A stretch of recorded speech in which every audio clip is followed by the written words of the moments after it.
Olá, tudo bem? Bom dia, boa tarde, boa noite. Não sei que horas você vai assistir este vídeo, mas eu tenho uma mensagem de Deus para o seu coração neste dia.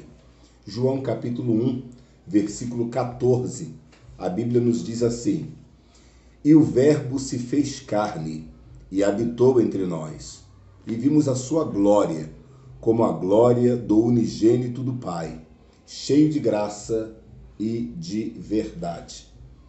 João está falando sobre o advento de Jesus, Jesus como Messias. Ali, a propósito, o Evangelho de João é o Evangelho da glória do Messias.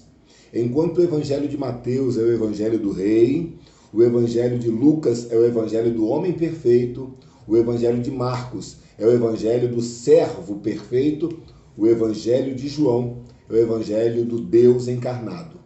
Ele é o evangelho da virtude do Messias. É o evangelho da glória de Jesus.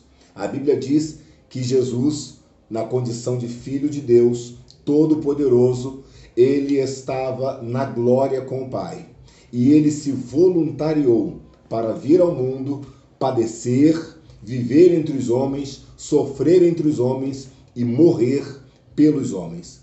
A estada de Jesus aqui na terra, ou na estada dele aqui na terra, ele operou milagres, sinais, maravilhas, prodígios, curou enfermos, alimentou multidões, ressuscitou mortos. Foi verdadeiramente a manifestação da glória de Deus em nosso meio. É por isso que um dos seus nomes é chamado pelo anjo de Emanuel, que traduzido é Deus conosco. E agora João nos diz de uma forma muito clássica: o Verbo se fez carne, a palavra se encarnou e habitou entre nós. Esta palavra habitou no original é tabernaculou, ou em outras palavras, conviveu entre nós. Este conviver é um conviver com intimidade, é um conviver sentindo as mesmas dores, os mesmos efeitos. Porém, o escritor aos Hebreus diz que Jesus foi 100% homem. Em tudo ele foi tentado, mas sem pecado. Ele não pecou. Ele morreu como cordeiro mudo, como ovelha inocente. Morreu não pelos pecados dele, porque ele não tinha pecado, mas morreu pelos meus pecados, morreu pelos seus pecados. É por isso então que João diz: o Verbo se fez carne e habitou e tabernaculou, tabernaculou entre nós. E sabe o que aconteceu? Vimos a sua glória.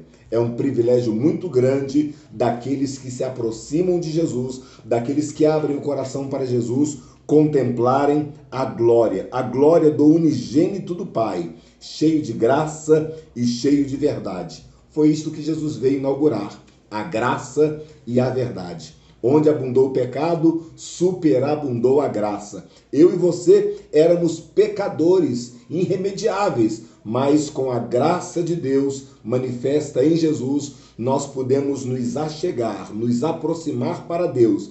E agora, através de Jesus, nós vimos a glória de Deus, a glória do unigênito do Pai.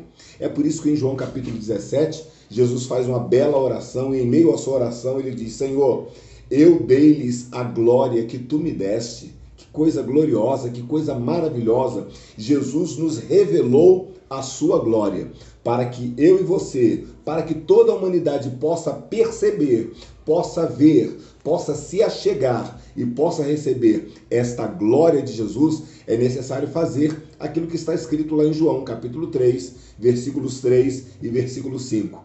Tem que aceitar a Jesus, tem que nascer de novo para contemplar a glória do unigênito do Pai, cheio de graça e cheio de verdade. Fique com esta palavra neste dia. A glória de Jesus manifesta em nossas vidas. O Verbo se fez carne e habitou entre nós. E nós vimos a sua glória. Só não esquece que nos versículos anteriores, João dá a condição de ver a glória. E a condição de ver a glória é acreditar em Jesus Cristo.